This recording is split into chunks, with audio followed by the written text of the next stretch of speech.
Saudi अरब का पाकिस्तान में भारी सरमायाकारी का इंदिया। वज़ीर तवानाई मुसद्दिक मलिक ने कहा है कि सऊदी अरब ने पाकिस्तान में बड़ी सरमायाकारी करने का इंदिया दे दिया है। उन्होंने कहा कि यहाँ जब कोई बाहर से सरमायाकार आता है तो उसे दरबदर फिरना पड़ता है। ये तय हुआ है कि अब बैरूनी सरमायाकार को पाकिस्तान में दरबदर नहीं होना पड़ेगा।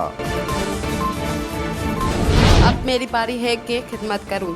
चेयरमैन पीपल्स पार्टी ने लियारी ककरी फुटबॉल ग्राउंड का इफ्तिताह करने के बाद जलसे से खिताब करते हुए कहा कि लियारी और मेरे ख़ानदान के दरमियान एक ख़ास रिश्ता है और हम सब ने मिलकर 3 नस्लों से जमहूरियत की बहाली के लिए जद्दोजहद की है।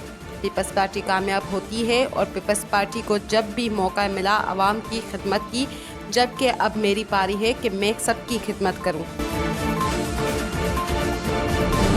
वज़ीर-ए-आज़म मियां शहबाज शरीफ ने मुल्की मईशत की बहाली के लिए एपेक्स कमेटी कायम कर दी है, जिसका नोटिफिकेशन भी जारी कर दिया गया है। जारी करदा नोटिफिकेशन के तहत 5 बड़े ममालिक ने पाकिस्तान में भारी सरमायाकारी करने में दिलचस्पी जाहिर की है। इन ममालिक में सऊदी अरब, UAE, कतर और बहरीन भी शामिल हैं।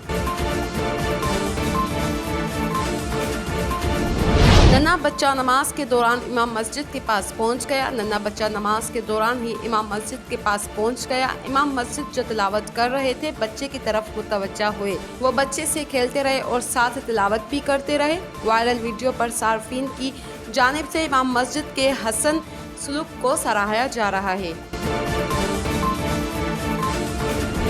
पाक जापान बिजनेस काउंसिल जापान में 10,000 पाकिस्तानियों के लिए मुलाजमत की गुंजाइश पैदा करेगी, जिसके लिए इब्तिदाई तौर पर 100 नौकरियों की डिमांड पाकिस्तान रवाना कर दी है।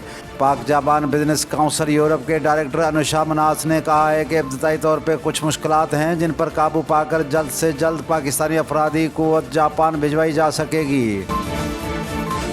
25 जून के बाद मानसून की बारिशों का आगाज होगा। महकमा मौसमियात के चीफ मेट्रोलॉजिस्ट सरदार सरफराज का कहना है 25 जून के बाद मानसून की बारिश शुरू होगी। महकमा मौसमियात के मुताबिक बलूचिस्तान, पंजाब और खैबर पख्तूनख्वा के मुख्तलिफ इलाकों में मजीद 2 दिन हेट्यू रहेगी।